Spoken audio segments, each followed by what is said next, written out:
isang dahilan sa kanyang paglayo.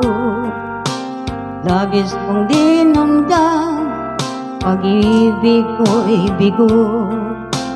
Siya'y umibig sa'yo, sana'y mamahalin mo, katulad ng pagmamahal ko.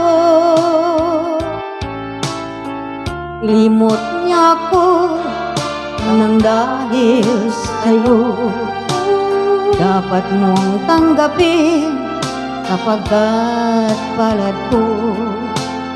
Ang kaligayahan niya ay nasa sa'yo, ang lahat ay matiis mo. Di ko kaya nakalaing ganito ang hapding daramdamin ng puso ko. Ano nga ba meron kang wala ko, at siya